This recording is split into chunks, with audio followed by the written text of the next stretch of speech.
Assalamualaikum warahmatullahi wabarakatuh. Perkenalkan, nama saya Sinta, NIM 530101901114. Di sini saya ingin berbincang atau menjelaskan sebuah fenomena yang terjadi di kalangan kita sekarang ya, yaitu fenomena tentang child free. Sebenarnya di Indonesia sendiri sebenarnya istilah child free memang belum begitu dipahami oleh masyarakat luas ya. Namun setelah Gita Savitri membahas mengenai child free, istilah ini pun muncul dan sering didengar oleh kita dan sering menjadi bahan diskusi di media sosial. Namun apa sih sebenarnya maksud dan arti dari istilah child free dan kenapa banyak pasangan yang mengambil keputusan untuk child free? Di sini saya ingin menjelaskan istilah child free terlebih dahulu ya. Child free sendiri itu mengacu kepada keputusan seseorang ataupun pasangan untuk tidak memiliki keturunan atau tidak memiliki anak. Selain itu, istilah lainnya itu juga merupakan suatu kondisi di mana seseorang atau pasangan tidak memiliki anak karena alasan yang utama atau pilihan mereka sendiri. Di samping karena banyak orang memilih untuk child free, sebenarnya ada faktor yang melatar belakangi mereka mengambil hal tersebut. Di antaranya yaitu ada faktor ekonomi. Kenapa faktor ekonomi? Karena banyak kalangan muda saat ini merasa tidak yakin atau khawatir mereka tidak akan bisa memenuhi biaya hidup yang dirasa banyak dan memberatkan mereka. Bagi mereka yang memilih child free, kematangan finansial itu merupakan hal yang sangat penting. Dan finansial itu menjadi faktor yang penting ketika ingin memiliki anak, sehingga ini bertentangan dengan istilah yang lumrah atau istilah yang sering kita dengar, yaitu banyak anak atau banyak rezeki. Bagi mereka itu hanya berbentuk materi untuk menghidupi keluarga mereka, karena rezeki kan tidak akan datang begitu saja, melainkan harus kita carikan, harus kita usaha, harus ada usaha dari kita sendiri. Yang kedua itu ada faktor mental, karena kan menjadi orang tua tentu bukan hal yang mudah ya. Ada banyak hal yang harus kita persiapkan untuk menghadapi anak kita, termasuk yaitu kesiapan mental. Kesiapan mental itu menjadi hal yang paling utama bagi pasangan atau bagi orang-orang lah untuk bisa menjadi orang tua. Mengapa demikian? Karena mental yang sehat itu merupakan penopang kehidupan bahagia bagi orang tua maupun anaknya. Karena tidak sedikit pasangan itu memilih child free di mana dilatar belakangi oleh trauma masa kecil mereka yang disebabkan oleh pola asuh yang keluar dari keluarga yang toksik seperti itu. Dan faktor yang ketiga yaitu faktor personal dan pengalaman pribadi mereka sendiri. Tidak sedikit yang merasa bahwa kadang kehadiran anak itu menjadi beban untuk diri mereka, bisa karena akan menghambat karir mereka dalam karir mereka ya. Selain itu juga ada yang mengaku mereka tidak suka kepada anak kecil karena merepotkan hidup mereka seperti itu. Bahkan ada juga yang beralasan bahwa keinginan untuk child free itu mereka itu karena memiliki pengalaman traumatis di masa kecil, sehingga ia khawatir tidak akan bisa menjadi orang tua yang baik untuk anak mereka.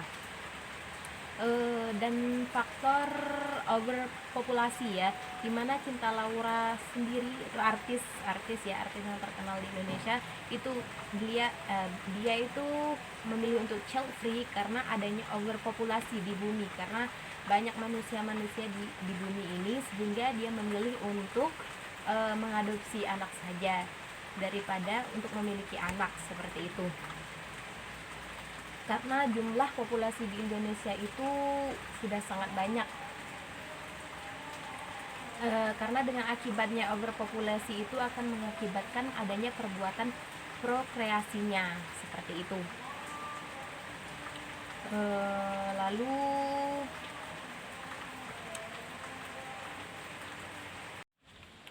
Lalu sebenarnya bagaimana sih Islam sendiri itu memandang tentang fenomena sekarang, yaitu fenomena tentang child free. Sebenarnya Islam kan adalah agama yang rahmatan lil alamin, yang di dalamnya diatur berbagai hal, dari hal yang kecil sampai hal yang terbesar, di mana Islam hadir itu sebagai jawaban atas masalah yang dihadapi umat manusia dari zaman ke zaman. Untuk mengetahui respon Islam tentang hukum child free, maka umat manusia bisa mempelajari berbagai nas atau teks-teks yang ada dalam Al-Quran dan pemikiran para faqih atau ulama-ulama fikih dalam menginterpretasikan child free, di mana salah satu tujuan dari pernikahan adalah yaitu disyariatkannya untuk mendapatkan keturunan, di mana keturunan ini dimaknai dengan memiliki anak kandung dari hasil pernikahan yang dilangsungkan antara laki-laki dan perempuan. Dalam hal ini Allah Subhanahu wa taala telah berfirman dalam Quran surah An-Nisa ayat 1, di mana artinya, wahai manusia, bertakwalah kepada Tuhanmu yang telah menciptakan kamu dari diri yang satu, yaitu Adam, dan Allah menciptakan pasangan Hawa dari dirinya, dan dari keduanya Allah memperkembangbiakan laki-laki dan perempuan yang banyak. Bertakwalah kepada Allah yang dengan namanya kamu saling meminta, dan peliharalah hubungan kekeluargaan. Sesungguhnya Allah selalu menjaga dan mengawasimu. Itu arti dari surah An-Nisa ayat 1. Penjelasan tentang ayat ini secara khusus bisa dipahami bahwa ayat ini menjelaskan bahwa memiliki keturunan adalah salah satu tujuan dilakukannya dari pernikahan itu. Pernikahan kan adalah salah satu cara yang bisa dilakukan untuk menjaga keberlangsungan hidup manusia, untuk bisa terus berjalan dan berlanjut dari generasi ke generasi seterusnya. Pemahaman mengenai konsepsi keturunan ini sebagai salah satu dari tujuan pernikahan juga dapat pula kita lihat dalam firman Allah Quran surah An-Nahl ayat 72, yang mana artinya Allah menjadikan bagi kamu istri-istri dan jenis kamu sendiri, dan menjadikan bagimu dari istri-istri kamu itu anak-anak dan cucu-cucu, dan memberimu rezeki dari yang baik-baik. Maka mengapakah mereka beriman kepada yang batil dan mengingkari nikmat Allah? Ini arti dari surah An-Nahl ayat 72 tadi.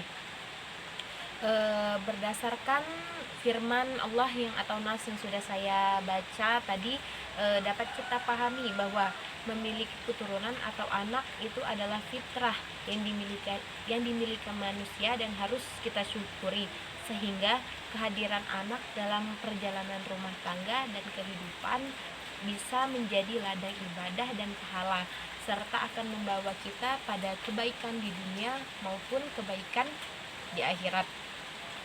Kadang kan faktor ekonomi kan yang kerap dilakukan oleh salah satu alasan mereka untuk child free. Sebenarnya pada Quran surah An-Nahl ayat 72 tadi sudah menyebutkan jawaban atas ayat itu, bahwa Allah akan mengatur dan memberi rizki kepada hambanya, sehingga alasan itu tak perlu kita khawatirkan. Demikian juga dengan faktor-faktor yang lainnya, sesungguhnya hal tersebut itu sudah akan Allah pasti akan memberi jalan kepada kita sebagai hambanya itu loh. Allah akan selalu memberikan solusi dan jalan atas permasalahan-permasalahan kita. Kan Islam sendiri kan adalah agama kasih sayang. Menjadi orang tua kan dan memiliki anak kan adalah salah satu fitrah manusia di dunia ini kan, yang harus kita laksanakan dalam rangka untuk mewujudkan maqasid syariah, yaitu tujuan-tujuan syariah, yaitu hifzun an-nasl, yaitu untuk menjaga keturunan kita. Makanya Islam menganjurkan setiap manusia untuk memiliki keturunan dari pernikahan yang sah. Namun tidak berhenti di situ, melainkan ada pula kewajiban-kewajiban yang harus dilakukan oleh orang tua yang ketika mereka ingin memiliki anak, sehingganya semuanya perlu dipersiapkan dan diusahakan dengan baik. Setiap orang tua itu harus mempersiapkan pendidikan dan bertanggung jawab atas hidup anaknya. Anjuran untuk mempunyai anak atau keturunan tersebut harus dibersamai dengan keadaan penuh tanggung jawab orang tua, sebagaimana yang telah disebutkan dalam firman Allah surah An-Nisa ayat 9, yang dimana artinya, dan hendaklah takut kepada Allah orang-orang yang sekitarnya mereka, meninggalkan keturunan yang lemah di belakang mereka, yang mereka khawatir terhadap kesejahteraannya. Oleh sebab itu, hendaklah mereka bertakwa kepada Allah, dan hendaklah mereka berbicara dengan tutur kata yang benar. Ayat tersebut memberikan penjelasan kepada kita anjuran untuk memperbanyak keturunan perlu dibersamai dengan perhatian, dan kesejahteraan sang anak itu tetap harus kita perhatikan. Tidak semata-mata kita mempunyai anak banyak tapi tanggung jawab kita itu terlepas dari itu loh. Adapun salah satu cara untuk mengoptimalkan, yaitu dengan kita pendidikan anak kita tanggung. Adapun dengan cara mengatur jarak perkawinan antara anak pertama dengan anak setelahnya, seperti itu. Jadi tidak hanya serta-merta ingin punya anak tetapi tanggung jawabnya kita lupakan. Namun pada ayat yang sudah saya baca, kita pahami bahwa ayat tersebut tidak menjelaskan secara langsung bahwa larangan untuk tidak child free itu tidak boleh ya, bukan larangan langsung. Tetapi kita jika ingin memiliki keturunan itu harus ayat itu tidak menjelaskan substansinya secara langsung untuk tidak boleh child free, tetapi pada ayat-ayat tersebut itu menjawab problem-problem yang kita hadapi ketika kita memiliki anak. Seperti itu ya. Mungkin hanya itu yang dapat saya sampaikan. Apabila ada salah kata, saya mohon maaf. Wassalamualaikum warahmatullahi wabarakatuh.